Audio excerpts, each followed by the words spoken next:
Ụmụ Igbo, ekene munu, ndewono, no.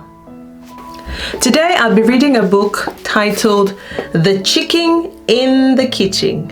It's written by Nnedi Okorafor and Amini, and it's also published by Lantana Publishing. I hope you enjoy it. Ngwakanyibido. Igbo Stories with Ngozi. Welcome to Igbo Stories with Ngozi. Ọ bụ n'ime abalị. O nwere mkpọtụ kpọtere anya ugo n'ụra. O wee rituo site n'akwa ndina ya. Here jiri nwayọ gawa n'ebe usekwu. Ewo ka anya ugo tamuru. Gịnị ka ọ na-eme? O nwere nnukwu ọkụkọ nọ n'usekwu. Ọ ga-emebisi nri nne ya na ụmụ nwanne nne ya siri maka ihe omume iri ji nke ga-enwe ọnọdụ n'echi ụbọchị ahụ. O kwesịrị ime ihe gbakpakpa ka ọkụkọ ahụ kwupụrụ n'obi ụtọ. Ihe omume iri ji bụ ihe na-egosipụta mbido oge owuwe ihe ubi. Ọ bụ oge inye ekele, ịgba egwu, ịhụ ndị enyi na ezinụlọ, ya na iri ọtụtụ ji. Anya ugo ekweghị ahapụ ọkụkọ ahụ ka o mebisie nri ndị ahụ eji ji wee sie, ndị nke nọ n'ihe nju oyi. Ọ gịnị na-eme ya? Anya ugo na-eche. Ọkụkọ ahụ na-ebute ọtụtụ ihe mmekasị. O wee dị anya ugo ka ya bụrụ na ọ ma ebe enyi ya bụ woodwheat nọ. Ọ bụ mmụọ nke ụwa. O kwesịrị ịma ihe ọ ga-eme. Anya ugo gbalịrị inwe obi ike. Aga m agwa ya ka ọ pụọ. Ma ọ bụ enwere ike mba. Oge eruola inweta enyemaka site n'aka woodwheat. Kedu ebe ọ nọ? Anya ugo na-eche.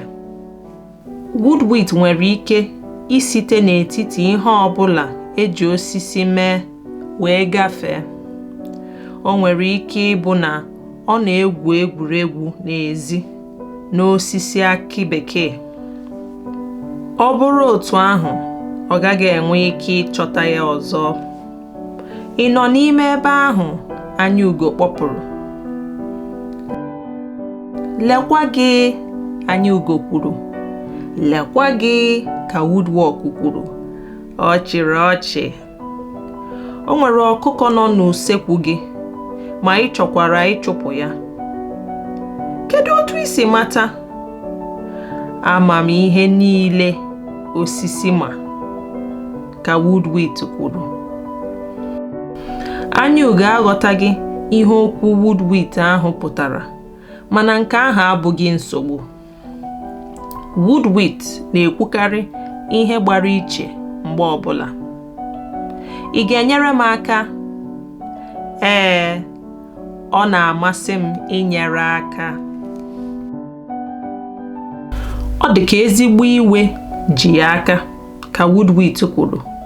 Ọ bụ gịnị ka ị mere ya? O nweghị ihe m mere ya. Anya ugo siri ọnwụ.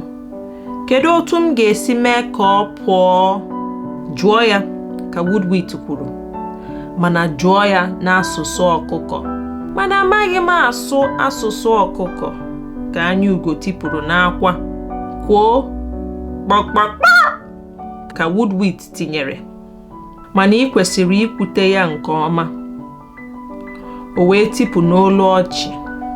Onwe ya tọrọ ya ọchị. Anya ugo weliri agba ya elu, kpụkọta mkpịsị aka ya, wee kwuo, ndewo.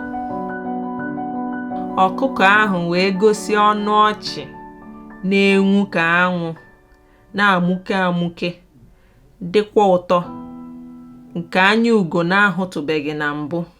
Mgbe ahụ, woodwheat bidoro gụwa egwu n'olu dị jụụ. Ọ dara ka olu atọ, ya na ọkụkọ ịgba dị jụụ. Ọ bụ site n'ụda Igbo ahụ ka anya ugo ji aghọta. Kedu otu m si ghara ichepụta ya? Nke a karịrị ọkụkọ. Kpakpak, ka o kwuru n'olu dị jụụ. Ọ na-agwa ya ka ọ gbaa egwu. Mgbe emechara n'abalị ahụ, mgbe anya ugo mechara gaa n'akwa ndina ya, o mimiri ọnụ ọchị nye onwe ya. Nna ya akọrọla ya maka mmanwụ mmụọ ndị nwere ike dị ukwuu, ndị na-eso eme ihe omume iri ji ọhụrụ.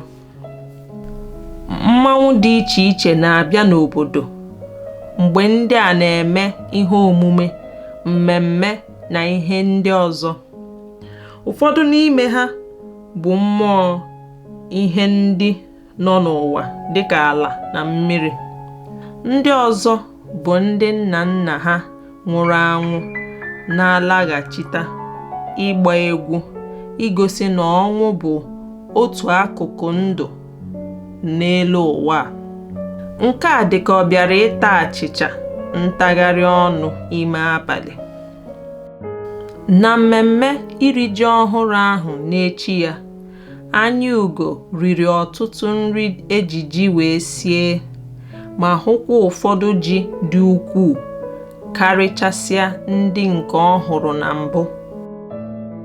Mana ọ bụ eziokwu na ọ hụrụ ọtụtụ mmanwụ dị iche iche mara mma ka ha mere ihe ngosi. Ọ hụghị mmanwụ nke ọkụkọ ahụ n'ime ha ruo mgbe akụkọ nke a agwụgo.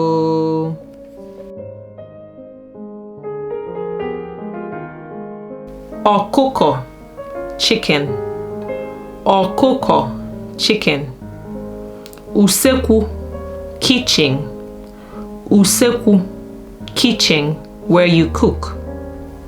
Ime abalị, middle of the night. Ime abalị, or you can say etiti abalị, in the middle of the night. Mkpọtụ, noise. Mkpọtụ, noise. If you say kwụsị mkpọtụ, stop the noise. Kpọtere. Kpọtere, to wake up from sleep. Ọ kpọtere ya ụra.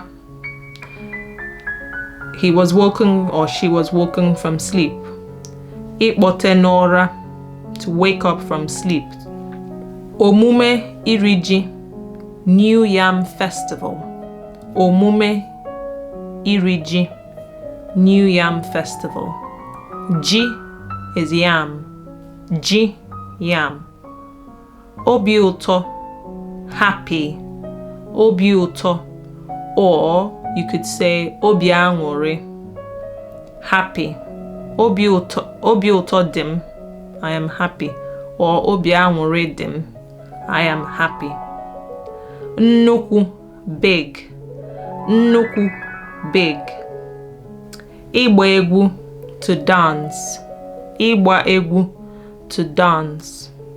Ọtụtụ, plenty or lots. Ọtụtụ, ọtụtụ nri, plenty food. Njụoyi, fridge. Njụoyi, fridge, or you could say igbe oyi. Igbe oyi, or njụoyi, fridge, where you put things to chill. Aghọtaghị m, I don't understand. Aghọtaghị m, I don't understand. Aghọta m, I understand. Aghọta m, I understand. If you want to say, do you understand? Ịghọta. And then you respond, aghọta m, or aghọtaghị m. That means I understand or I don't understand. Iwe, anger. Iwe, anger. Iwe na-ewe m, I'm angry. Isi ọnwụ, to insist. Isi ọnwụ, to insist. O siri ọnwụ, she insisted. Mmanwụ, masquerade. Mmanwụ, masquerade. Ụwa, the world or life. Ụwa is the world. Ụwa anyị bi na ya, the world we live in. I hope you enjoyed the story and you learned something today. Until next time, nyagaziaruno. Bye bye.